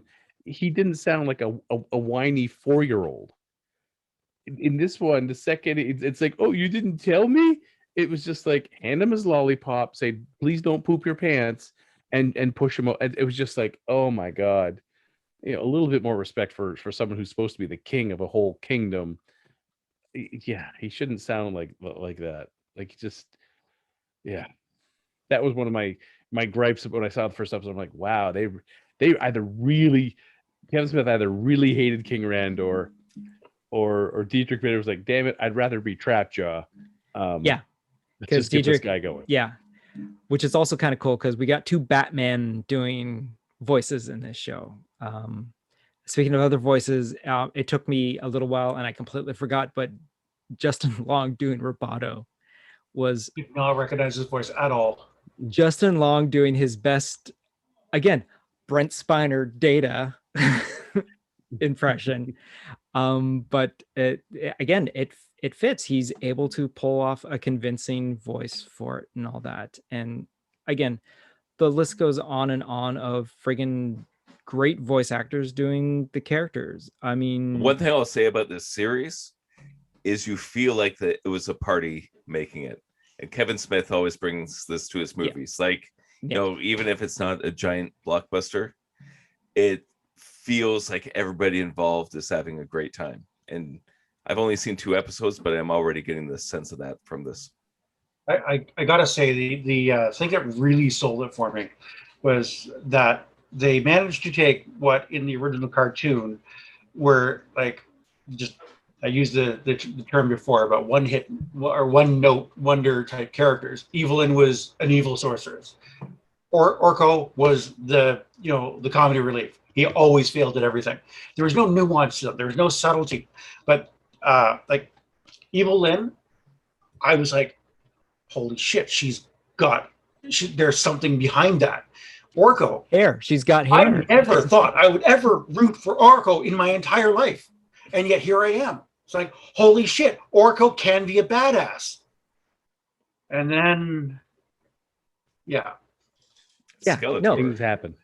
It's every episode has an emotional pull, which is fantastic to feel. I mean, you feel for all these characters. I mean, there's probably a lot of nostalgia involved with this. It's something that we all grew up with. And then when I say we, I mean us in this 4 little communion.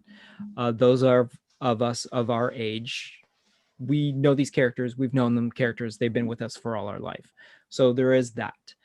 But I'm pretty sure that someone coming to this fresh and new is going to feel the same thing because it's so beautifully written and portrayed as well. Like the voice acting is very spot on. You can hear the emotional. There is no flat sort of, I mean, what Mike said about Orko is a little different because Orko's character is completely different from what we originally had. So there's a little bit of a change to it and all of that. But still, other than that, it's still, I can't wait until part 2 of season 1 comes out. So I have a question for everyone that saw the whole thing. What's your favorite episode? Which one do you think was the best? Number 3. Which one that was that was the Underworld one, right? No, that was. Wait. I'm positive that was number 3. What do you mean? The glow skull? Scare glow episode. Oh no, that was episode 4. Land of the That was Dead. episode 4. Yeah. Yeah, I'm gonna have to go. I'm gonna have to go with that one. Yeah, 4. number 4. Yeah, number 4. What do you think, Trev? I think the most dangerous man on Eternia was my favorite episode. That's the second one, isn't it? No, third one. Oh, that's the third one. That's the Man at Arms that's episode, where they, right? They yeah. go to recruit Man at Arms. That one had so many little. Like that's where we first see Orko. Wait, is that the one that starts off with Merman? Yes, that's the Mark Bernardin episode. That's the Mark Bernardin episode. I knew Mark Bernardin did number 3. I completely forgot. I was curious about that. Number 3, the Mark Bernardin.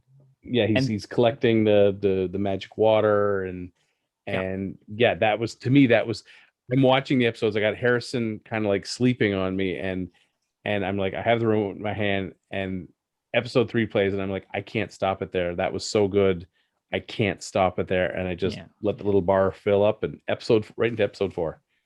Yeah, that's good because when we got to the end of episode 2, the whole family said, we'd rather watch Naruto. But they were interested enough to do one more episode. So okay, go on to number 3 because there is that line. 4. Yeah. That'll lead into 4 and it sets up 5 perfectly. Good to know.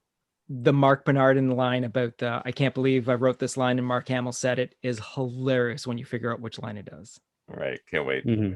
It's at the beginning of the episode. Spoiler: Skeletor isn't in the episode. It's part of a flashback. Why are you pushing the headphones closer into your ear, Mike? Should you be removing the headphones? Oh, good point. That's how that works. I'm glad we had that conversation. Some of the writing just kind of took me right off guard. Like there was puns left, right, and center, but then there was that one line: "No love, no glove, no love." Yeah, exactly. Yeah, like wait, what? Did they just say that? Sure enough, they did. All right, so highly recommend definitely the first part of the first season of Revelations. Also, it did get me back to Netflix. What? It got me back to Netflix. Well, that and Cobra Kai. That's coming. Yeah. Soon. Also, Netflix also has an after show, which basically interviews a bunch of the actors and whatnot about doing the role. And Kevin Smith is part of the cast as well. And it's another extra half hour if you want to more behind the scenes sort of stuff and all that. And just to see Kevin Smith be so overly animated at how happy he is that everyone's able to watch Masters of the Universe finally, and he can talk about it out loud because he basically starts off with, okay, this is going to be a spoiler. So basically the first part of it is Kevin Smith talks about, and we killed He-Man twice in the first 5 episodes. All right, so I think we're gonna move on to our final position of the subject of the show, and we're gonna do our box office showdown. And we've been doing these for the past couple of weeks. actually quite a few more weeks, because we are now currently in round 12. And this is where we go to the website Box Office Mojo, and we culminate the gross profits from all the movies that they have on their top 100 list, and we go to the comic book themed movies. And right now, like I said, we are in round number 12. So we are going to be talking about the third place movie in the top 16, which actually in the top 100 is actually in the 8th position. And that is 2012's Marvel's The Avengers, which had a gross profit of $1,518,815,515. And that is going up against the number 8 seeded position, which on the top 100 is number 20. And that is 2013's Iron Man 3, which had a grand total of $1,214,811,253. So, just to basically refresh everyone's memories, we are going to talk about Iron Man 2, and that this is basically when Tony Stark's world is torn apart by a formidable terrorist called the Mandarin, he starts an odyssey of rebuilding and retribution. And again, that's IMDb's quick little fill-in of what the actual story is about. Again, this movie is starring all the normal characters from all the stars, like the Robert Downey Jr. and the Gwyneth Paltrow. We have Guy Pearce introduced as the bad guy. But this time we are actually directed by Shane Black for the third movie, because we had that with we have Ben Kingsley introduced as, at one point he's introduced as the mandolin. John Favreau, who doesn't the mandolin? Did I say the mandolin? Yeah, there you go. There you go. How about a mandarin? I missed that part. How about the that mandarin? Would make such a better movie. Like the orange. We have John Favreau returning as Happy Hogan, but not as the director this time around. And Don Cheadle reprises his role as James Rhodes. So what do we got for this, guys? What do you think? What do you think? Like, I mean, there's not much to say about Iron Man 3 at this point that hasn't already been said. I think Trevor said it best. Missed opportunities. Yeah, there is. This movie is, unfortunately, it suffers from the end of a trilogy. It's trying to do a movie after a really good movie, because this is the follow-up to Age of Ultron for at least the Iron Man character. If I'm not mistaken, it is actually the next movie, isn't it? After Age of Ultron? No, this is right after Avengers. Tony's suffering from PTSD. Oh, sorry. I am totally yes. This leads up into. I think you did this last time. You know what? I'm pretty sure I did, because I'm reading off the same script. Let me just turn the page here, and yep, nope, that's what I was doing. I was looking at the page from several months ago.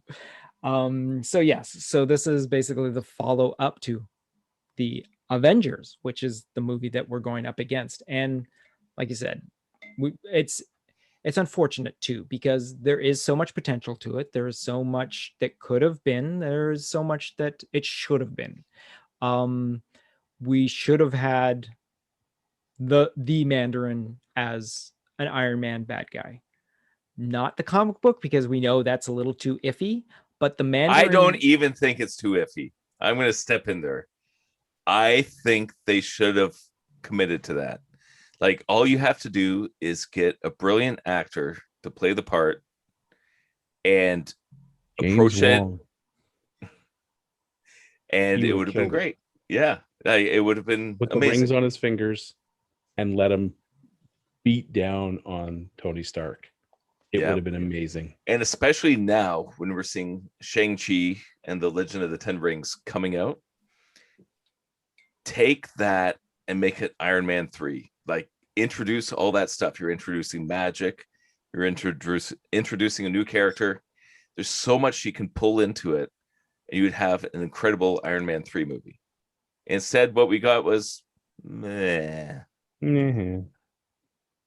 We got an okay character in the terrorist known as the Mandarin. He was kind of neat, but as soon as he's revealed to be a patsy, I mean, don't get me wrong, friggin' Ben Kingsley kills it as Trevor. I mean, He plays the part well. he plays the part. I just don't care. Yeah, no, unfortunately, he's put into a role that whatever. I mean, it's cool. I mean, when he's the terrorist, kind of cool. When it turns out to be Guy Pearce, who calls himself the Mandarin at one point. Yeah. Okay, whatever, buddy. Sure. I mean, you were left up on the roof during New Year's Eve. Again, this is another situation where Tony Stark is responsible for making his own bad guys, which is This is the movie Elon Musk was in, wasn't it? no. Wasn't he at the party? Elon Musk was at the racetrack for the second one. What was the second one? He's the one who was talking about. Yeah, he told Tony that I'm thinking of coming up with an electric plane, and Tony's like, "Yeah, you go ahead and you start working on that." Okay. Sort of thing. Yeah, yeah. Okay, I was going to say that was one of the redeeming factors, but we'll leave that to 2. Unfortunately, that's the other movie. That's how unfortunate that this movie is. There's so many missed opportunities. The fact that we understand that Tony Stark is suffering from all the almost dying in friggin' space. He almost dies in space and is brought back to life. He's got PTSD, like suffering, like he's got insomnia. He's obsessively building all these different marks of his Ironman suit that do all sorts of different things. So Hot Toys can make lots of action figures for people to buy. Yeah, that is definitely a marketing thing.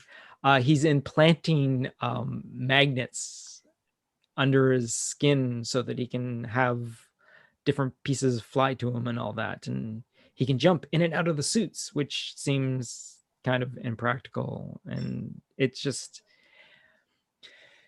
like those kids, who wear the pants that are too big. They keep falling down around their knees when they're trying to run away. That's Tony Stark in his Iron Man suits in this movie. That's a pretty good analogy. That's pretty good. Yeah, I like that. But when the codpiece nails him. Yeah.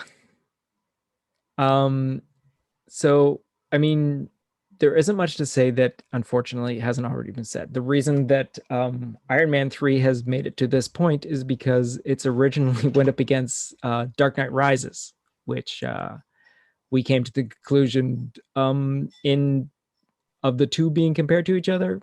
Definitely Iron Man 3 beats out Dark Knight Rises. So unfortunately, but now Iron Man Rises is now going up against its predecessor of The Avengers.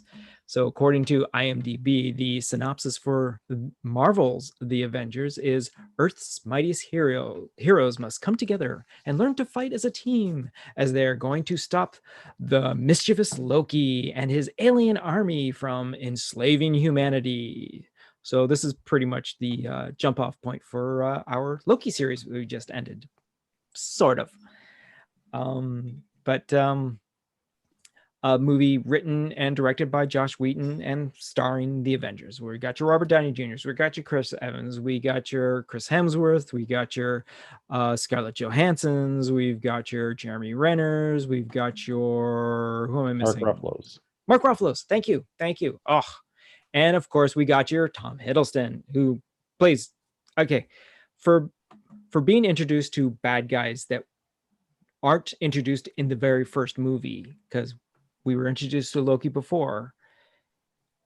Tom Hiddleston is probably one of the best bad guys in it, and he's also one of the few bad guys not to be completely destroyed in the movie, because Marvel likes to do that. They introduce a really cool bad guy. Yeah, exactly. Yeah. Lokis are definitely not. Yes, are hard to kill. They always survive. The alien invaders that he brings with him are kind of a interesting little cheat, I guess you can say. But we find out that Loki is working for the big bad that is our main bad guy in a bunch of movies later. and it's a fun movie to watch. The interaction between the characters is fantastic. The special effects are brilliant.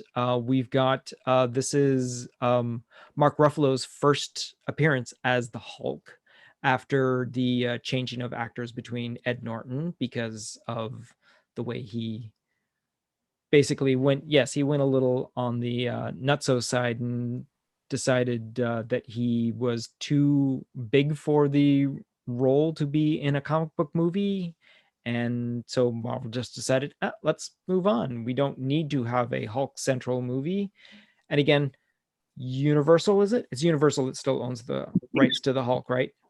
Still holds the rights to the Hulk, which means we're not going to be seeing a standalone Hulk movie anymore. Hulk can be a cameo character. He can be a secondary character in any movie. You can have Planet Hulk as long as it's Thor Ragnarok. As long as it's Thor Ragnarok, exactly. You can show some of the greatest Hulk stories as long as they're part of someone else's story as well. Yes. And Thor Ragnarok.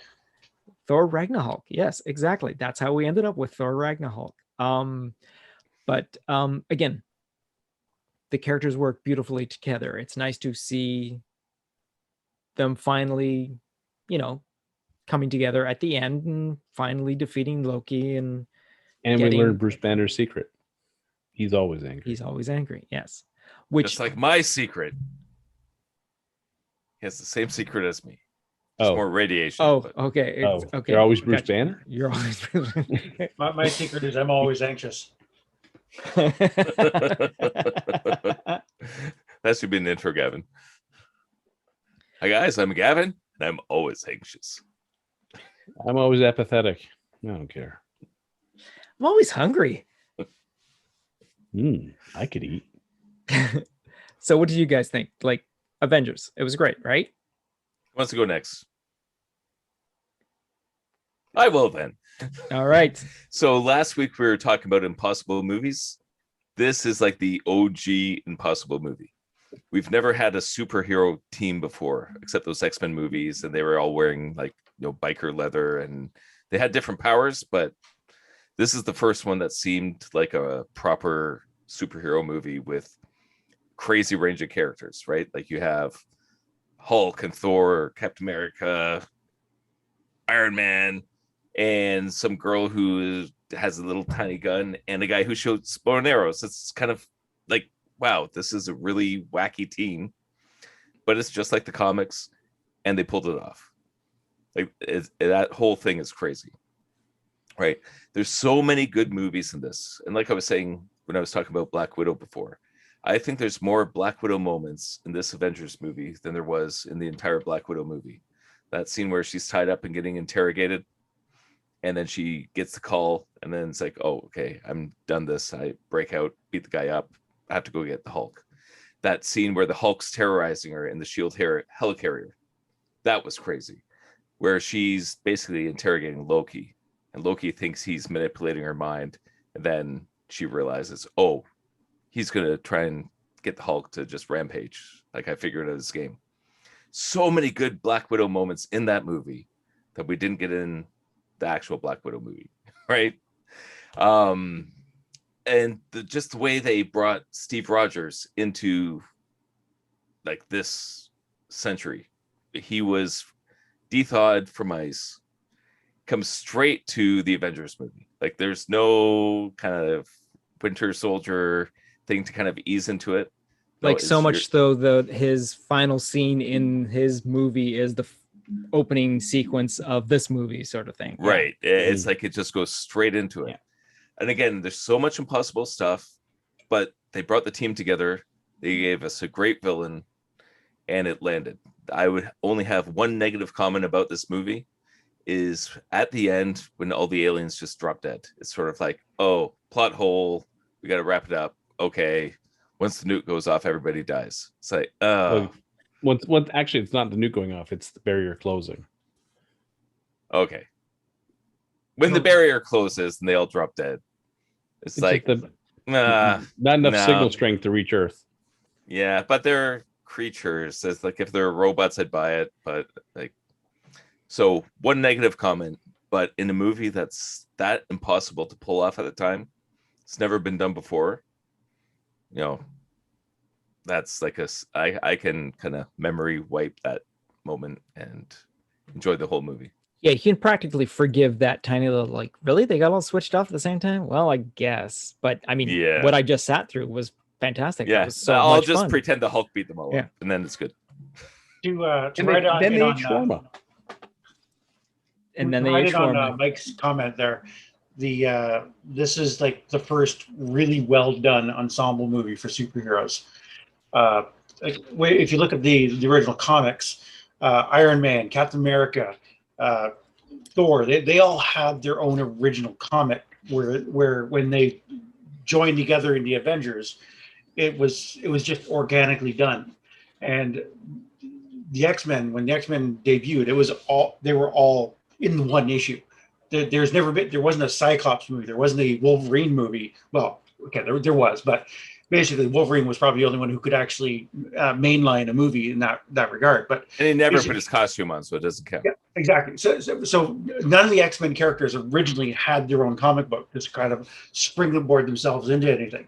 So when Marvel was able to produce the Captain America, Thor, Iron Man, the Hulk movies, and basically somehow get them all together into this ensemble movie, we've had like multiple hours of character development, multiple we see the humanity behind these characters, so we know these characters, and when they're playing off of each other, that is a Tony Stark thing, and that is totally a Mark, well, in this case Bruce Banner thing, because we didn't know Mark Ruffalo at the time, but they swing their point break, they just played off each other so well because we know these characters, whereas with like the first X-Men movie, the first Fox X-Men movie, they had to try and somehow write these characters as having, getting along with each other or playing off each other organically. But, sometimes it didn't quite work. But the Avengers managed to do it and do it right. Oh, for definitely sure, Gavin. That was and again, like you said, the X-Men had the advantage of starting off as a team. And this is basically where the Avengers were created separately and then came together like on the newsstand. It was the exact same way. So I mean, I know it's a bit of a joke to put these two movies up against each other because we're not picking by what is the better of the movies, which would be a completely different list. If we were to make our own list of our favorite comic book movies, I'm sure we'll have so many things from all around, but we were just doing it by box office, so it just happens. We should do that in the future. That would be fun. I have no problem with that. Box-office cage match kind of movie. Yeah, exactly. We can. Well, we need to come up to get a proper thing. We can each come up with 4 each, and then that'll be a total of 16. We'll rank them our own as first, second, third, and fourth, and then we'll just throw them into the pot and see what happens. And yeah, we can totally do that. I have no problem with that. We don't even have to do comic book. We just movies all over. I mean, why not? But I'm pretty sure from what you've been just listening to us talk about is that the movie that is definitely moving on after this point is... Oh, I thought someone was going to jokingly say Iron Man 3, but fine. Marvel's The Avengers is moving on to the next round. You hang in there, Troy. Yeah, no, I definitely. And I was waiting for you to say it. Yeah, exactly. Yeah. Well, actually, it's usually you, Mike, that basically says the joke. I was going to give that to you. Okay, well, thank you. I appreciate that. But that's going to wrap it up here. We're coming up to the end of our time here with you, and we want to thank you guys for listening in for this long. Again, that's a little bit on the long side of this episode. I mean, it's not our longest, but it's definitely not a short one. But like 30 minutes of filler at the beginning. You can cut. Well, you don't have to tell the people that are just going to be listening to us, because that whole entire isn't going to be it isn't going to be airing. And even when we do up the YouTube one, which will be in about a couple of weeks, as we are dropping actually a couple of our previously recorded over Zoom conversations that we have for the whole entire episode. And what it is actually it's the whole entire conversation from our intros to our outros, everything in between. I've just thrown the whole entire whatever block it is. So all of our bloopers that we've been posting on the social medias, they're in there too, even though on the audio version they're cut out. So this is our full. This is us in the raw. I mean, we're still wearing clothes, but some of us, yes. People do not have to be from the waist side, from the waist up, except for the few times when Gavin has stood up. Hey, I have pants. Gavin, no one needs to see that grain of rice. Ooh, ouch. Okay. And on that note, we're going to do our collective goodbyes and say on the count of 3, 1, 2, 3, collective goodbyes. We're getting better. Yay!